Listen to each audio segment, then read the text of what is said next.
So, garage night again. How you going, Pete? Yeah, pretty good, thanks. Pete's working on his steering head bearings, which, if you're going to do any distance on your own bike, something you're going to have to do sooner or later. Unfortunately, yes. This is the second time for this bike. I'll just go over here to Richard's bike to explain what we're actually looking at. These are your handlebars. This is your top triple clamp. Your steering head bearing sits in there. Well, there's two. There's one at the top, one at the bottom, to keep everything rigid. And yeah, every now and again they wear out and you've got to replace them. So. And you'll know it because your front end will start. You'll feel. It gets a bit notchy, and it's not until you put the new bearings in that you really realise how stuffed the old ones were. But essentially, yeah, it'll start going a straight line, or it doesn't feel right. It doesn't want to tip into corners properly, and or you'll feel a clunk when you hit a bump, won't you? It can manifest that way as well. If they're loose, yeah. But I mean, the thing is, when you're riding a bike, the steering head actually moves very, very little, very, very tiny amount. So if it's not straight, it's having to go off the straight bit, if that makes any sense, and onto the notched bit. And that's why I'm replacing mine on my bike, because I've done a fair bit of mileage. And last time I replaced them, you should put the new ones in, adjust them, and then ride for a little while, like I don't know, 500 miles, and then adjust them again. I didn't do that. As a result, they wore out a little bit quicker than they should. Right. But to get at them, you're up for the works, really, aren't you? Yeah, you got to take the forks off. Front wheel. Forks have got to come off. Undo the clamps and the. So that's the bottom triple clamp. You can actually just leave the bars on in some cases, can't you? And just leave all the wiring and all the cabling attached. So, do you want to do the up top one first, because that's okay. Probably easier for me to show. Sure. So this is a cup that is actually pressed or hammered into the steering head. That is the bearing on the steering stem runs on there, and you can see the little notches that have formed there. Basically, from what Pete said, the bearing just sort of largely sitting in one spot, not moving around very much, and all the vibration just wears a groove, doesn't it? So what you need is some sort of rod. You can get away with a really heavy flathead tip screwdriver, which you don't want anymore, but that's pretty rough. If you've got a solid rod, then you're okay. Yeah, you need something like a solid rod, and you just catch the lip of the bearing cup and drive it out. I've never seen one come out as easily as this, actually. It's nearly out already. Do it on a couple of sides. The lip can be quite hard to catch depending on the bike that you're working on. There we go. That would take me about an hour on my bike. It's a really tight fit. So just knocking the bottom one out now.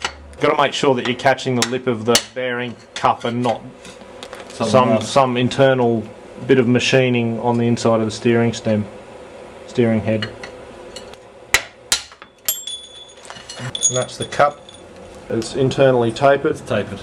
And you want the big end facing outwards on this, whether you're putting the top one in or the bottom one in, you want it tapering out towards the outside. So now we have to get the bearing off the bottom triple clamp.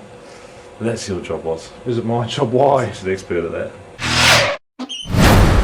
So this is the bottom triple clamp that comes up through the headstock of the steering head of the bike, which I sometimes call the headstock.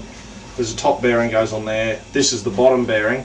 The top bearing usually just slides down on when the steering stem's in place without any real force having to be applied. But the bottom one is what's called an interference fit, which basically means the inner diameter of the bearing is essentially the same as the outer diameter of this post at that point. So it has to be forced on, it has to be pressed on.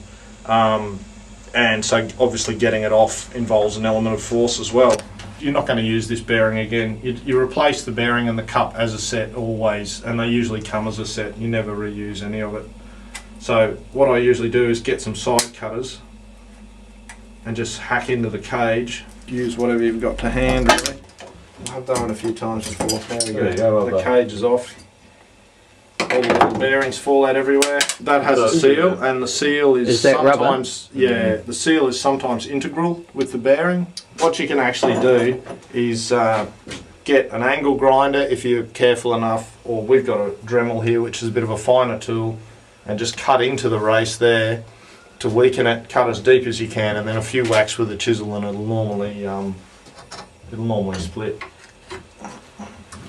All right, Trevor, with your superior knowledge, do you want to, before I start cutting this, do you want to see if you can get it off without cutting? So how would you go about this? Well, there's a bit of a lip there on the bearing. There's a bit of a lip there, so often if it's not too tight, you can use that lip just If you can do it this way, it's a lot easier than what I was going to do, which was basically try and cut that race off. There you go. Be buggered. Well done, Trent.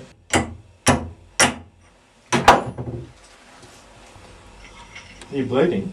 Just a little bit. I got a little cut of something very sharp. It's not that bad. That finger will have to come off. Give us that chisel.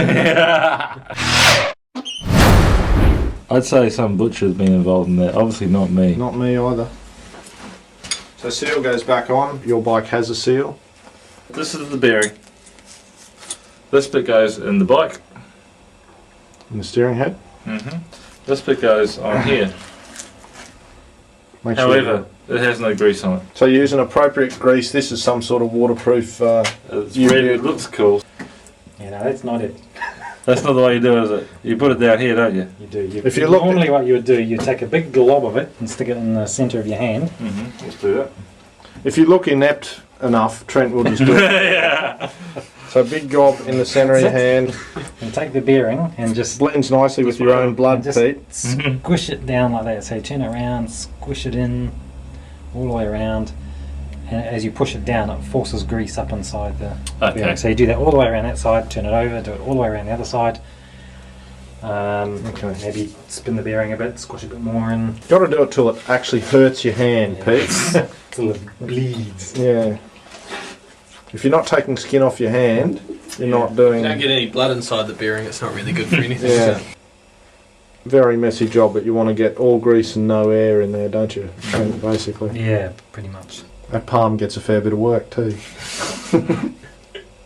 Pete's doing that. I'll just show you this bearing. This is off my bike, and this is the kind that has an integrated seal, so you don't have to. When you buy the bearing, it just comes Costs you as. twice as much. Yeah, they are not cheap. They are This is just a expensive. normal bearing. You could buy this from the bearing shop if you knew. Can you? Yeah, if you knew the size you need. Well, you can buy these from a normal bearing shop too, but they're just a bit pricey. Right, this is done. Done, is it? I think we'll let Trent be the judge of that. Is that done, Trent? Yeah, it looks pretty good. Getting this bearing off and getting the new one on is probably the hardest part of replacing steering head bearings, really, isn't it? Yeah, Apart from getting those cups out of the steering head, which can be tricky. Yeah, sometimes alright. tricky, but typically, yeah, the bottom bearing is the worst one ever to get off. Now, how are you going to get that on, Pete? I've got my ideas. And normally, what you'd have is like a big piece of pipe that fits snugly over there, and you would just drive it down nicely on the inside of that. Right. Now, unfortunately, we don't have a piece of pipe like that. Possibly the best option would be to cut the old bearing so that it slides nicely on the shaft, and use that. Angle grinder, whatever cutting implement you've got. Don't try it with a hacksaw because you haven't got a chance because it's hardened steel. Occasionally here, we're greatly concerned with health and safety. Hence the glasses.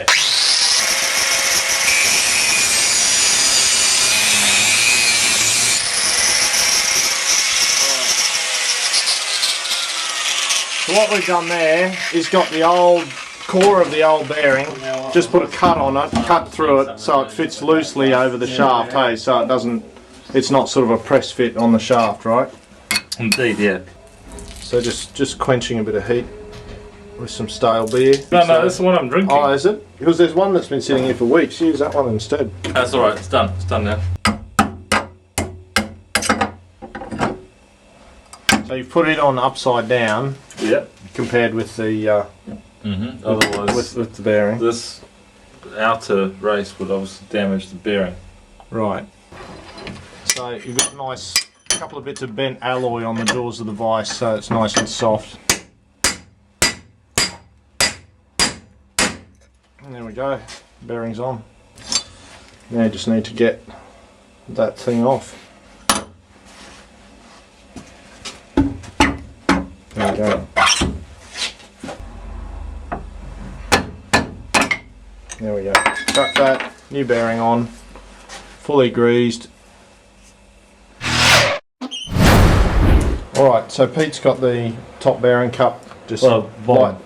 bottom one you're going to do first, No, the eh? bottom one first, yeah. Rubber mallet is essential at this point. The old cup there, is it? to the old cup. upside down orientation to the one that you're putting in the actual steering head, using the old cup to seat the other one, to seat the new one. Ow! Some bikes, those bearing cups are quite deeply seated, and your driving cup, you might actually have to drive it in a fair way to get the bearing cup to seat that you're installing. So you want to do what we did just before and slit it with an angle grinder so it comes out easier. That shifted it, Pete.